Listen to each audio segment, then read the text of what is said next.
Welcome to daily fact. आज हम discuss करेंगे नेहरू रिपोर्ट के बारे में।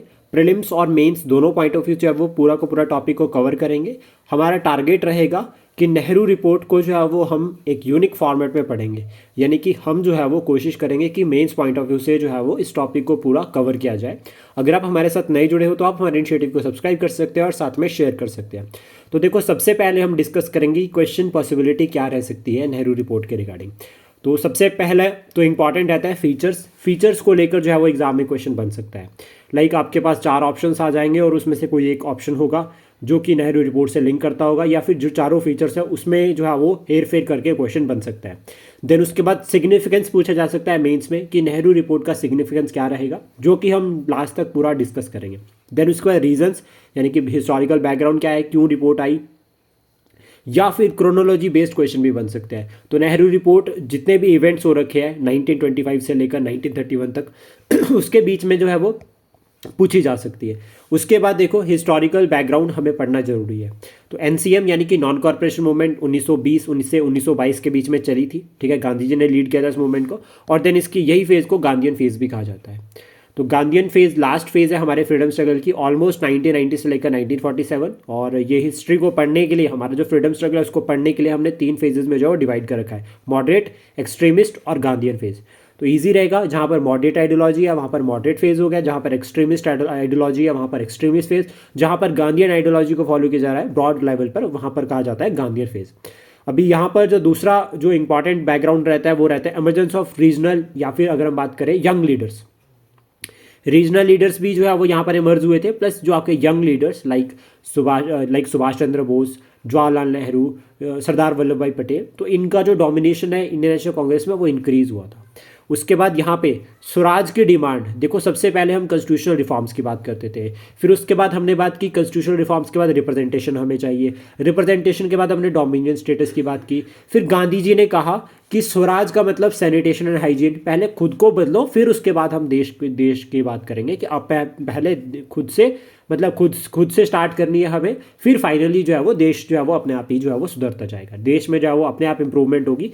यानी कि स्वराज जो है वो गांधी जी ने कहा कि सोशल इवल्स नहीं होने चाहिए, इस तरह के कंसेप्ट को हम समझ सकते हैं। फिर यहाँ पे ऑलमोस्ट नेहरू रिपोर्ट में ये कहा गया, जो यंग लीडर्स थे उन्होंने ये कहा कि अभी कंप्लीट इंडिपेंडेंस जो है वो हमें चाहिए। तो एक बैकग्राउंड हम देखते हैं, गवर्नमेंट ऑफ इंडिया एक्ट 1919 में, ठीक है, इसको कहा जाता है कि जब ये रिफॉर्म्स इंट्रोड्यूस किए थे, कॉन्स्टिट्यूशनल रिफॉर्म सरकार ने इंट्रोड्यूस किए थे, तो सरकार ने ये कहा था कि रिस्पॉन्सिबल गवर्नमेंट की तरफ जो है वो एक बहुत बड़ा स्टेप है। इसको स्टडी करने के लिए 10 साल बाद एक कमीशन बनाया जाएगा। लेकिन वो कमीशन 1927 में ही बन गया और इस कमीशन का नाम था साइमन कमीशन।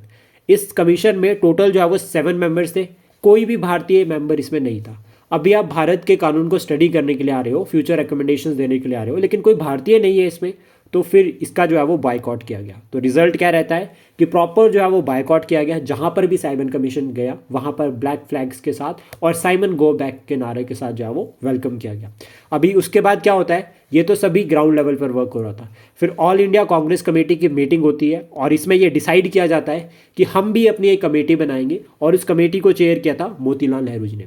अब यहाँ पर चेयर करने की जब बात आती है कमेटी के रिगार्डिंग, तो इसमें ये डिसाइड किया गया कि वो कमेटी क्या करेगी, अपनी रिकमेंडेशंस देगी कि किस तरह से जो है वो संविधान बनाना है।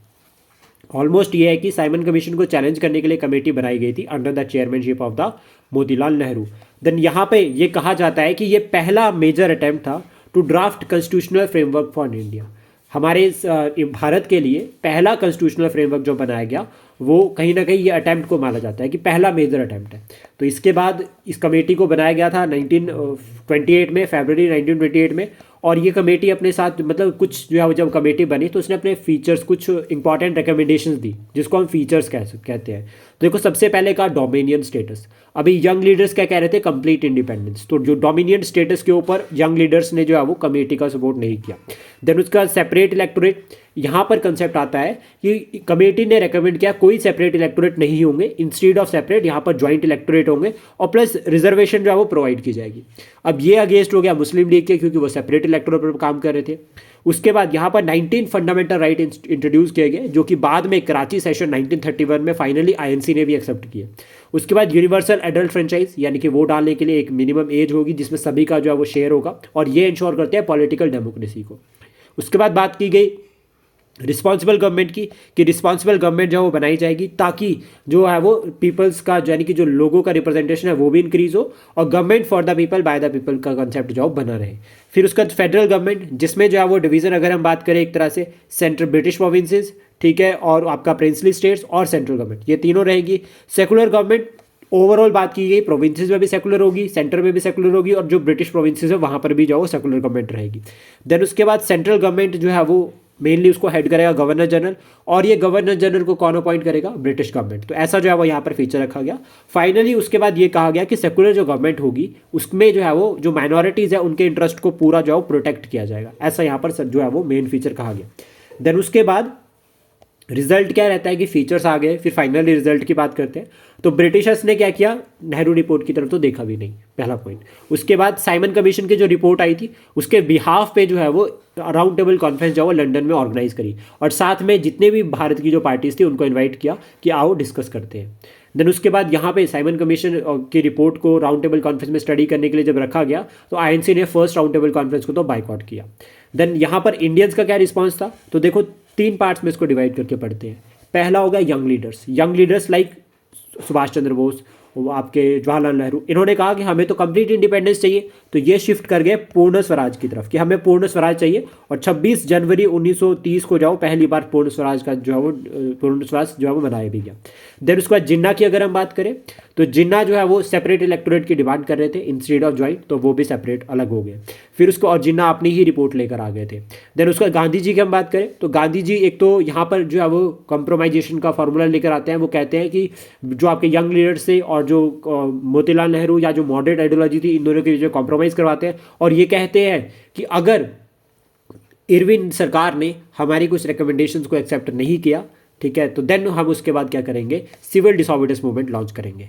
तो यानी कि एक तरह से कॉम्प्रोमाइजेशन का फॉर्मूला जो है वो फॉलो करते हैं। फिर उसके बाद यहाँ पर मीनवाइल गांधी जी साथ के साथ में जो है वो कंस्ट्रक्टिव वर्क को भी प्रमोट कर रहे थे कि हमें क्या करना है कि वेव ऑफ नेशनलिज्म जो है वो हर गांव तक, हर विलेज तक या फिर हर शहर तक पहुंचानी है। देन उसके बाद सिग्निफिकेंस हम बात करें जो कि हमें मेंस में भी हेल्प कर सकता है आंसर राइटिंग के लिए। तो देखो सबसे पहला यहाँ पर कोशिश की गई कि रिस्पॉन्सिबल फॉर्म ऑफ गवर्नमेंट बनाई जाए। फिर उसके बाद कॉन्स्टिट्यूशनल फ्रेमवर्क पर टारगेट किया गया कि अपना संविधान होगा तो उससे क्या होगा कि हम खुद अपना संविधान बनाएंगे तो हम अपने लोगों के बारे में सोचकर बनाएंगे। फिर उसके बाद यहाँ पर कहीं ना कहीं इस रिपोर्ट में ये भी कोशिश की गई, ये भी हम बता सकते हैं कि इसने यहाँ पर जो है वो कोई भी स्प्लिट नहीं हुआ है, पहला पॉइंट। तो यहाँ पर यूनिफिकेशन देखी गई है यंग लीडर्स और जो मॉडरेट आइडियोलॉजी थी। देन उसके बाद कहीं ना कहीं इससे बेस प्रिपेयर हुआ सिविल डिसोबीडियंस मूवमेंट के लिए जो कि 1930 से लेकर 1934 तक चली। देन उसके बाद कॉन्स्टिट्यूशनल फॉर्म ऑफ गवर्नमेंट की फॉर्मेशन की बात यहाँ पर की जाती है, और स्टिल नेहरू रिपोर्ट के कुछ प्रोविजंस हैं आज भी हमारे संविधान में एडिड है। देन उसके बाद सेकुलर फॉर्म ऑफ गवर्नमेंट की यहाँ पर बात की गई। देन उसके बाद वन नेशन कंसेप्ट सबसे इंपॉर्टेंट है, लाइक यहाँ पर हिंदू मुस्लिम अलग अलग नेशंस नहीं बनाने, यहाँ पर वन नेशन कंसेप्ट की बात की गई थी ज्वाइंट इलेक्टोरेट के बिहाफ पे। उसके बाद यूनिवर्सल एडल्ट फ्रेंचाइज यानी कि वोटिंग एज सबके लिए सेम होगी और सबको वोट डालने का अधिकार होगा, और इसमें जो पॉलिटिकल डेमोक्रेसी को प्रमोट करते हैं। फिर उसके बाद फंडामेंटल राइट्स की यहाँ पर बात की जा रही है कि सबके जो बेसिक ह्यूमन राइट्स होंगे। फेडरल सिस्टम जिसमें स्ट्रॉन्ग सेंटर है ऐसा कुछ कहा गया, यहाँ पर ऐसा फीचर रखा गया, और responsible form of government at the end. तो ये टॉपिक जो है वो बहुत इंपॉर्टेंट रहता है। Thank you, please support share and subscribe daily fact, and जल्दी मिलते हैं कुछ और इंपॉर्टेंट वीडियोज़ के साथ।